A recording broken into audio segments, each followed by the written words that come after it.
Mas Muita vem gente cá, está essas passando duas mais, letrinhas aí quer que fazer tiveram um eu muita queria uma dúvida, salsicha né? online, E algumas tirar pessoas bastante em questionam sobre casa. o errado. Tem algumas técnicas bem simples para fazer isso, que dá para fazer sentado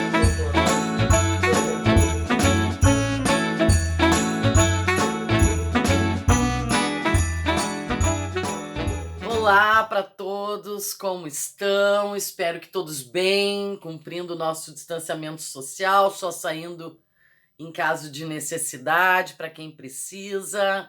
Eu sou Adriane Azevedo, esse é o canal do Sim de Bancários e aqui nós falamos sobre teatro, sobre arte, mas nós temos outras aulas também, todas gratuitas, abertas para qualquer pessoa que queira se inscrever em nosso canal. Nós temos aulas de ginástica, de inglês, de dança de salão e de yoga. Participe, faça algum exercício e aproveite esse período de pandemia, se tem um tempo para ficar em casa, se exercite e amplie seus conhecimentos. Mas nesse momento em que todos estão tendo que ficar em casa, que as crianças não têm aula, muitas estão tendo aula online, mas ficando em casa, eu venho hoje aqui propor para vocês brincarmos com as crianças com alguns exercícios do teatro. Vocês sabem, quando a gente fala assim, o teatro é algo lúdico, a arte é lúdica. O ludus, da qual o lúdico tem origem, é uma palavra, como sempre, latim, né, em latim, que significa jogo, divertimento, brincadeira. Eu vou ler aqui para vocês uma definição, então, de lúdico, que, como eu disse para vocês, vem do latim ludus. Lúdico é um adjetivo masculino, com origem no latim ludus, que remete para jogos e divertimentos. Dessa forma, a ação lúdica é uma ação de entretenimento, que dá prazer e diverte as pessoas envolvidas no ato de brincar. A ludicidade faz parte da vida humana e caracteriza-se pela espontaneidade, pela forma funcional e satisfatória que envolve o momento vivenciado. Ou seja, esse lúdico, essa espontaneidade é o que as crianças têm muitas vezes ao brincar e que nós vamos perdendo ao longo da nossa vida adulta, pois muitas vezes a gente acha que tem que ser sério, que não pode brincar, mas todos nós lembramos da nossa parte criança, de quando a gente foi criança, da nossa história, e todos nós podemos brincar. O ator, o artista de teatro, ele precisa estar sempre com a sua ludicidade em dia, porque a gente precisa enxergar o que não existe, interpretar, ver o invisível, sentir o que não está acontecendo. Então, por isso, o lúdico é tão importante na arte, é tão importante que as pessoas se divirtam, brinquem, e por isso eu vou aqui passar hoje para vocês algumas brincadeiras que são têm sua origem nos exercícios de teatro e que a gente pode usar para brincar com as crianças. A primeira brincadeira que eu vou sugerir para vocês é o espelho. É algo muito feito pelos atores de teatro e é uma brincadeira muito simples. Por exemplo, ela é feita de par. Então, se tu é pai, mãe, tia, avó e tem uma criança, vai poder brincar com ela. Se tens duas crianças, então elas podem brincar entre elas. Se são três, aí tu já brinca junto, formando então quatro aí o par. E se forem mais, quanto mais tranquilo, é só formar sempre pares. Vai ficar uma criança na frente da outra, ou tu na frente da criança, e vai fazendo gestos e o espelho tem que imitar bem direitinho. Não é para imitar espelhado, é para imitar direto mesmo. Então, se a pessoa está na minha frente, eu vou mexer a mão direita, ela está virada para mim, ela vai mexer à esquerda.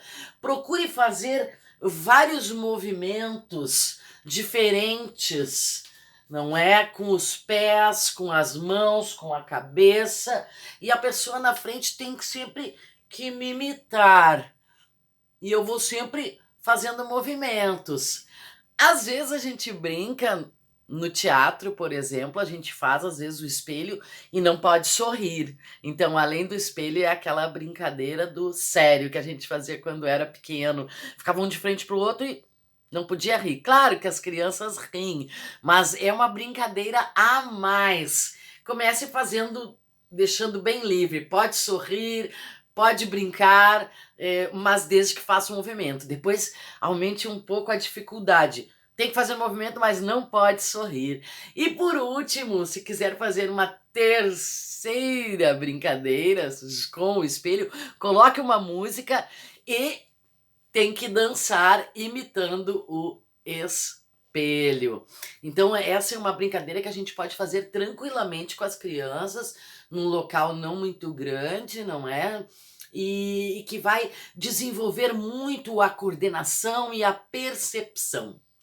Uma outra brincadeira que a gente pode fazer em local não muito grande, aí na sala de casa, tem uma mesa, coloque todos os objetos, todos os brinquedos da criança ou das crianças e peça para ficarem em volta da mesa e olharem bem para aqueles objetos. Daí escolha uma, vai saindo uma de cada vez, né? Uma criança sai e as que ficam, ou se for o pai, a mãe, a tia que fica, tem que retirar um objeto da mesa e quando a criança retorna, ela tem que dizer qual é esse objeto que foi retirado. E assim vai saindo, aí sai tudo, aí sai a outra criança, sempre vai saindo um de vez e esse que volta tem que dizer qual é o objeto que falta na mesa. Outra brincadeira que a gente pode fazer com esta... o que a gente quer com essa brincadeira? A memória, ajudar a memória. Então, dá para colocar os objetos na mesa e a criança vira de costas e tem que lembrar quais eram os seus brinquedos que estavam ali na mesa. Então, é uma brincadeira que vai ajudar na memória. Outra brincadeira que nós podemos fazer é colocar as crianças em roda e a gente começa uma história e cada um tem que ir seguindo. Eu digo, era uma vez uma menina, daí o outro diz que caiu da árvore, daí o outro diz e quebrou o braço, daí o outro diz e foi para o hospital. E assim a história vai seguindo sempre. Pode ser feito até de 2, de 3, de 4. Essa história vai seguindo, vai seguindo, vai seguindo até se encerrar. A gente pode fazer brincadeiras assim como dizer, olha, essa vai ser uma história alegre, não pode ter nada triste. Ou então, essa vai ser uma história triste, não pode ter nada alegre. Ou então, deixar que a história corra como ela segue, sem nenhuma regra, e ir, então, aumentando esta história. Sempre em roda, chama história em roda. Outra brincadeira que a gente pode fazer é um narra, o outro faz. Então, um vai narrar a história. Eu estava no shopping de manhã, passeando pelas vitrines, aí o outro vai fazendo. No shopping de manhã, passeando pelas vitrines, quando de repente uma mulher bateu em mim. Deixou cair um objeto, eu fui pegar e era uma pulseira de ouro. A mulher me olhou com desconfiança, eu logo entreguei a pulseira para a mulher e ela saiu olhando para mim braba.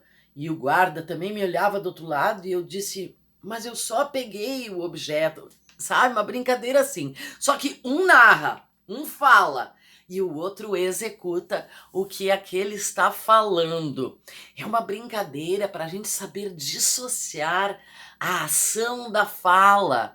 Então, todo o exercício de teatro, ele tem esta característica de sempre ter algo que vai se acostumando no nosso cérebro com a compreensão, com a memória, com a coordenação motora. São sempre interessantes essas brincadeiras teatrais, porque elas, no fundo, vão sempre ensinando algo. Outra que a gente pode fazer é quando tem várias crianças, por exemplo. Várias crianças têm um pátio, então tem uma brincadeira. Só um se movimenta. Então, só uma pessoa caminha. Aí quando ela para, o outro tem que continuar a caminhar, mas sempre só um. Então, às vezes vão sair dois, daí tem que pensar e recuar. Então, para que serve isso? Nós temos que ter uma visão periférica. Da onde eu estou, eu preciso ver quem parou, quem terminou, quando terminou, se o outro vai ir, se eu vou ir agora. Então, é uma regra que é interessante, porque faz uma questão de escolha. Só um se movimenta. Num pátio, então, só um se movimenta. Quando a criança para num lugar, a outra começa a se movimentar. A outra brincadeira que tem também, que a gente pode fazer, que é muito interessante, pode fazer em casa, na sala, é sempre com duas pessoas. Um é o tradutor, um é o palestrante e o outro é o tradutor, é o intérprete. Digamos, é um palestrante de outro país que veio dar uma palestra aqui no Brasil. Digamos que eu sou o palestrante e a criança é o intérprete. Daí eu vou falar numa outra língua. E a criança vai interpretar: olha, o nosso palestrante disse boa noite. Ele está muito feliz de estar aqui no Brasil e quer dizer boa noite a todos. E assim vai indo, pode-se inventar várias línguas, pode-se falar... Pode falar... E aí o outro vai traduzindo. Boa noite, tudo bem? Como estão vocês? Estou contente de estar aqui no Brasil. Não é? É uma brincadeira engraçada, interessante e que faz o cérebro se desenvolver. Nós temos todas as brincadeiras com mímica. Mímica é interessante porque todo mundo conhece aquela brincadeira do filme, de dizer o título do filme, do livro e ficar imitando para os outros descobrirem de qual filme eu estou falando. Então, só que aqui nós temos assim, primeiro, pode ser uma mímica de um objeto parado, não é? Então, eu vou fazer um objeto parado. Ah, é um relógio. Depois eu posso fazer um objeto que se movimenta.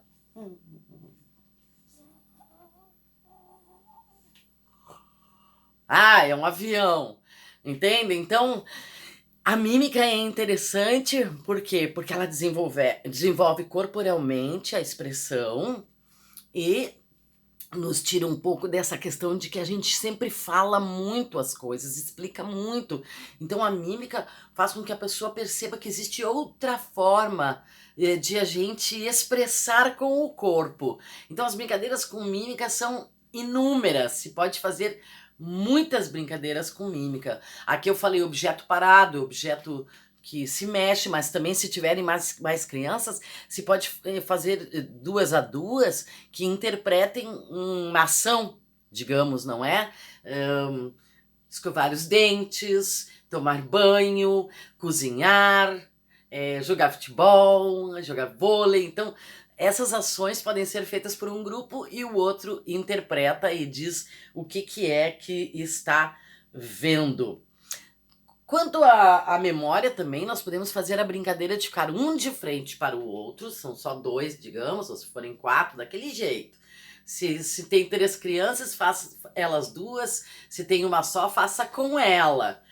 Se tem 3, faça junto, vai formar 4.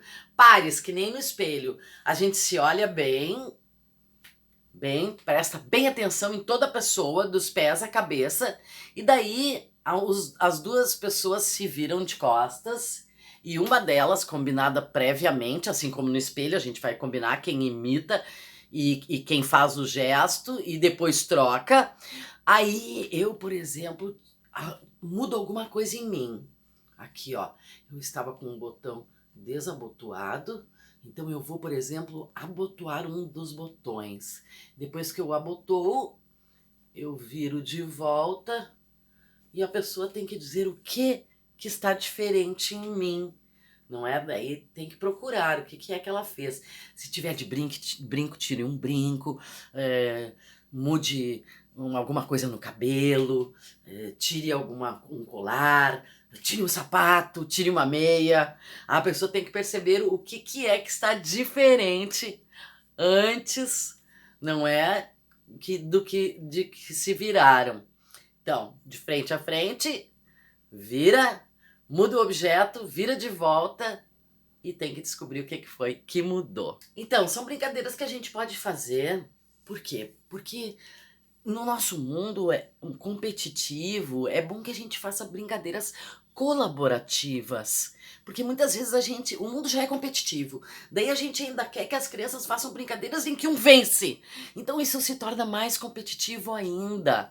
A brincadeira do teatro é boa, por quê? Porque se vai trocar os papéis. Se eu vou descobrir agora o que mudou, na próxima quem vai descobrir é o outro.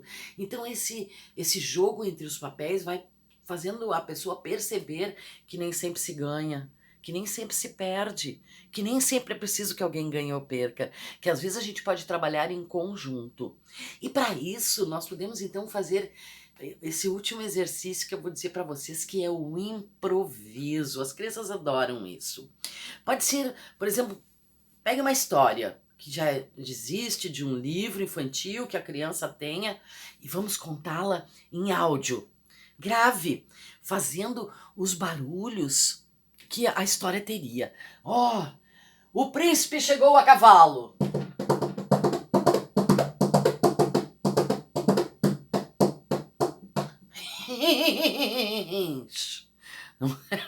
Assim, fazendo, né, brincadeira desse jeito, vá gravando. De repente, ouviu-se um latido. Au! Au, au, au! Era o cachorro do vizinho que estava no escuro. Porém, de repente, ouviu-se um grito. Ah! Então vai fazendo aí a sonoplastia. Vai brincando de sonoplastia e grave. No celular sempre tem um gravadorzinho, um gravador de voz, ou grave mesmo ali no gravador do WhatsApp e depois ouçam. Façam brincadeiras desse tipo. Daí se tem várias crianças, cada uma pode fazer sua história, depois fazerem uma história em conjunto. Depois desse improviso no áudio, passe para o improviso ao vivo. Vamos representar os personagens daquela história. Consiga um figurino, consiga adereço, chapéu, óculos, maquie, bote roupa, combine com as crianças como vai ser a cena. Vá sempre aumentando esse propósito teatral da brincadeira. E vá sempre trabalhando então esse improviso e mostrando para a criança como o trabalho em conjunto é necessário, porque para interpretar uma história, nós precisamos estar todos combinados. Ah, mãe, tu vai ser a bruxa e eu vou ser o João e a Mana vai ser a Maria. Então a mãe se coloca lá num lugar, faz uma roupa de bruxa, se coloca lá num lugar que pode parecer a casa da bruxa, aquela casa que todo mundo sabe do João e Maria, que era toda feita de doces e tal, não é? E as crianças, João e Maria, vêm, se perdem, e a bruxa os encontra. Vai interpretando as histórias conhecidas. Interprete Chapeuzinho Vermelho, Os Três Porquinhos, faça o lobo, faça cada um ser os porquinhos, o assopro, a casa que voa. Vá fazendo tudo isso interpretado. Não só contado, mas vivenciado pelas crianças.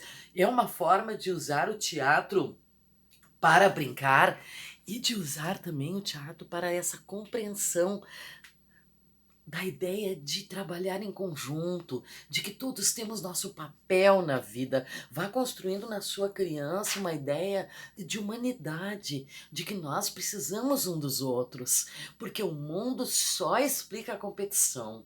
Você tem que passar de ano, tu tem que passar no vestibular, tu tem que ser melhor, entende? Então, vamos construir um mundo de compreensão com as crianças. Essa brincadeira, esse lúdico, ajuda nisso, que a gente tenha crianças mais que sintam maior empatia pelos outros. Empatia, todos nós devemos sentir, nos colocarmos no lugar do outro, para conseguirmos ter amor pelo próximo, ensinarmos nossas crianças a terem amor também. Um beijo para vocês, se cuidem, uma excelente semana e boas brincadeiras!